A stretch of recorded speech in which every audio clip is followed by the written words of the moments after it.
పెట్టుకొని ఒక లిటరలీ ఒక అరాచకం సృష్టిస్తున్నారు. కళ్ళ ముందే కనబడుతోంది ఆవిడ మీద వరలక్ష్మి డ్రగ్స్ కేసు, ఇంకోటేమో రెడ్ హ్యాండెడ్గా పట్టుబడిన, ఒకటి కన్జ్యూమర్ ఒకటి పెడ్లర్.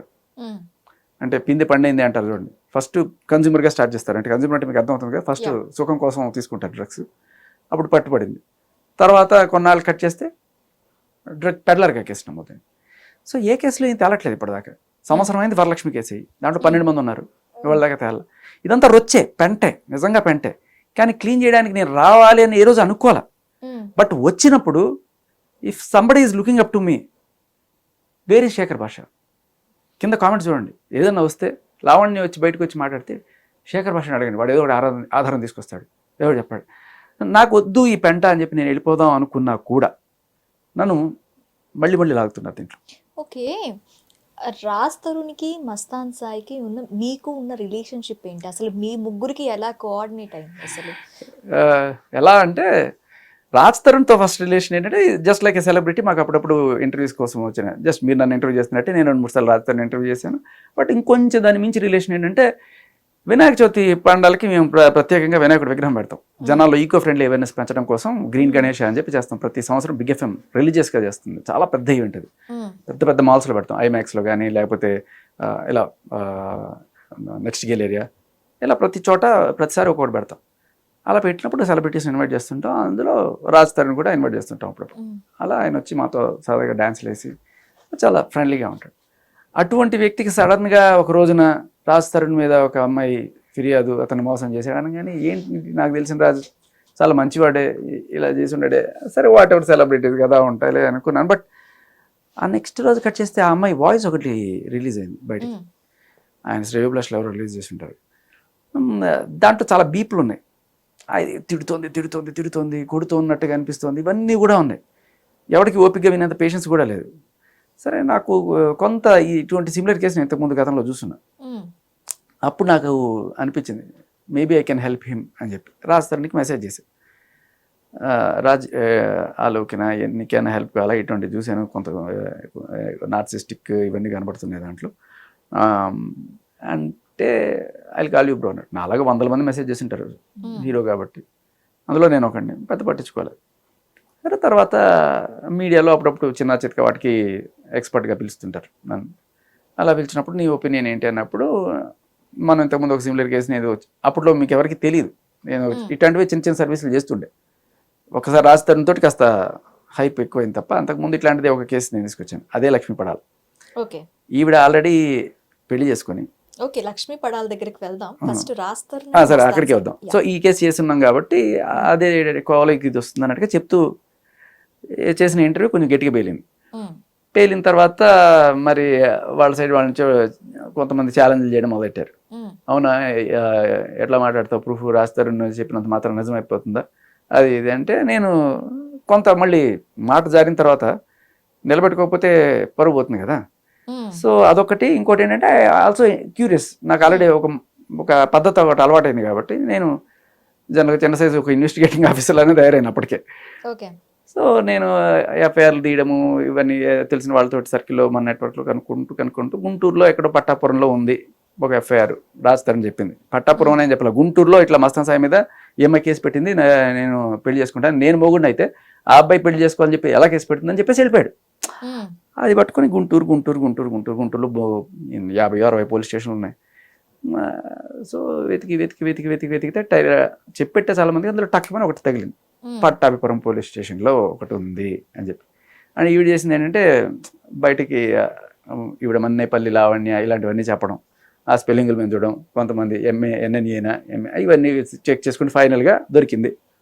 పట్టుకొస్తే ఫస్ట్ ఎఫ్ఐఆర్ దొరికింది, కంప్లైంట్ దొరికింది, కానీ దాని కింద ఆవిడ రిటర్న్ కంప్లైంట్ దొరకలేదు. సరే, బట్ ఎఫ్ఐఆర్ చూసింది. ఎఫ్ఐఆర్లో చాలా క్లియర్ కట్గా మెన్షన్ చేసింది, వీడిని నేను ప్రేమించుకున్నాము, పెళ్లి చేసుకుందాం అనుకున్నాము, వీడు నన్ను వాడుకున్నాడు, సంసారం చేశాడు. తర్వాత ఒక రోజున పెళ్లి చేసుకోమని అడిగితే నన్ను ఒక లాడ్జికి పిలిచి ఆ లాడ్జిలో బాగా కుమ్మి చంపే ప్రయత్నం చేసి నా దగ్గర ఉన్న ఫోన్లు డివైజులు అన్నీ లాక్కుని తర్వాత నన్ను మానభంగం కూడా చేసి ఇవన్నీ కూడా పెట్టిందనమాట.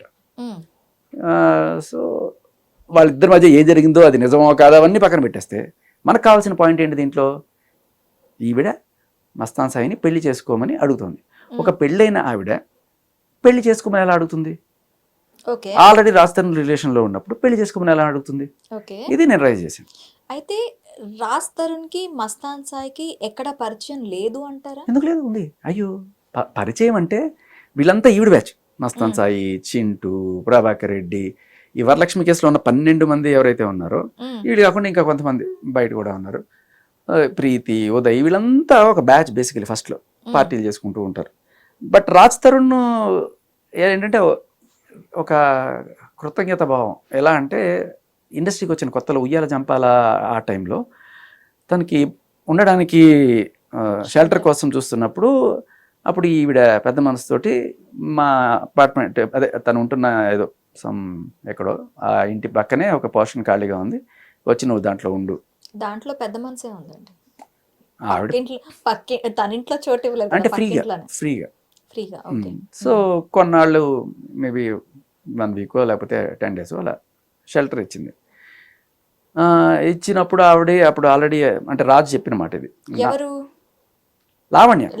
లావణ్యకి ఆ షెల్టర్ ఫ్రీగా ఎలా దొరికింది? లావణ్య తన ఆల్రెడీ ఎక్స్ బాయ్ ఫ్రెండ్, అంటే పాతకాలంలో ఎవరో తన ఫ్రెండో బాయ్ ఫ్రెండో మరి వాళ్ళతో ఉంటున్న టైంలో రాజ్ తరుణ్ అక్కడికి వచ్చి అక్కడ ఉన్నట్ట.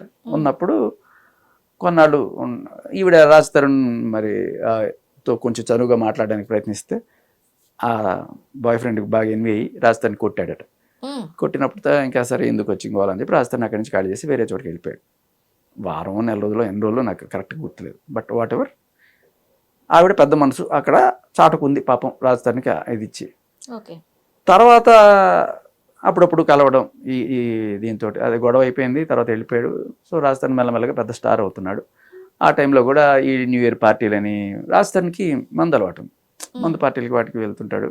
సో దాంట్లో వీళ్ళందరూ కూడా ఈ పబ్బులు వీటిలోకి వెళ్ళి చేసుకోవడం, నిఖిల్ లేకపోతే వరుణ్ సందేశ్, వీళ్ళందరూ ఒక గ్రూప్ ఆఫ్ ఫ్రెండ్స్ వీళ్ళు బేసికలీ.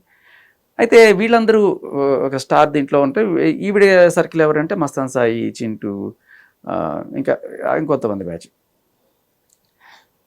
వీళ్ళు they are into hard core. వీళ్ళు ఓన్లీ పబ్ పార్టీ, వీళ్ళు డ్రగ్స్ ఇవన్నీ కూడా ఇది ఉండే అని మనకి అర్థమవుతుంది ఈ వరలక్ష్మి ఎఫ్ఐఆర్ తోటి.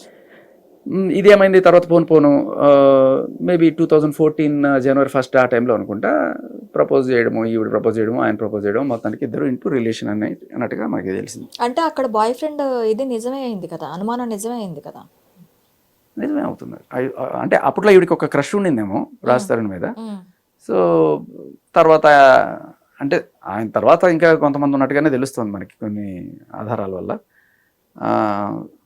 వాళ్ళ పేర్లు అవన్నీ ఎందుకు లేండి, బట్ ప్రస్తుతం దట్స్ ఓకే. అంటే బాయ్ ఫ్రెండ్ తో రాజ్ తరుణ్ కొట్టించింది, తర్వాత రాజ్ కొట్టించలేదు పాపం, ఓకే ఆయనే ఎన్వి అయ్యాడు. ఓకే, కొట్టాడు. తర్వాత ఆయన ఎందుకు నా గర్ల్ ఫ్రెండ్ తో మాట్లాడుతున్నారో నువ్వు ఊరికే అని చెప్పి కోపం తెచ్చుకుని కొట్టాడు.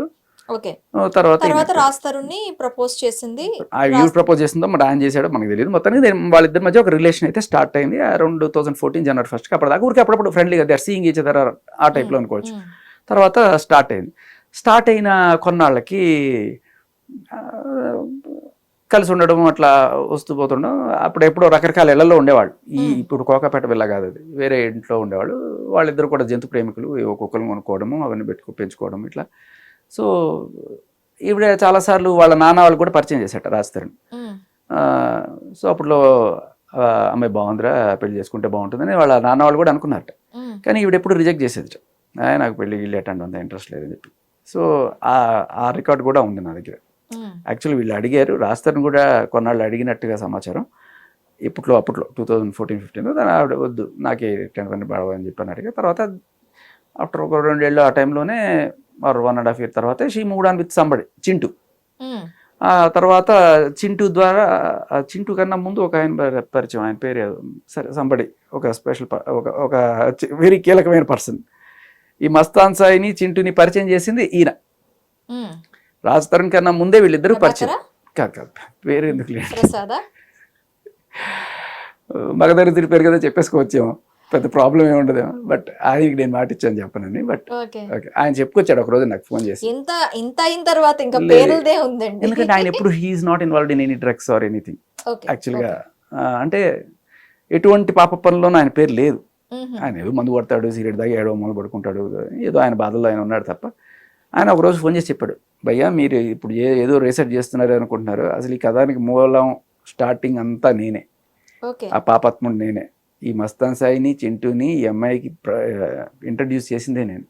సో కొన్నాళ్ళు చింటూతో ఫ్రెండ్షిప్ ఉన్న తర్వాత తర్వాత మళ్ళీ చింటూతో ఏదో బ్రేకప్ అయిందో లేకపోతే మస్తాన్ సాయి తర్వాత వీళ్ళందరూ ఇట్లా ఒకళ్ళ తర్వాత ఒకళ్ళు అట్లా బ్రేకప్లు అయిపోయి ఆవిడ ముందుకు మూవ్ అవుతున్న టైంలో అప్పట్లో రాజధాని స్టిల్ షీస్ ఫ్రెండ్. బ్రేకప్ అయిపోయినా కూడా లైక్ బ్రాడ్ మైండెడ్, కలుస్తుంటారు, ఫ్రెండ్షిప్ చేసుకుంటారు. బ్రేకప్ అయితే బ్రేకప్, ఓకే, దాని గురించి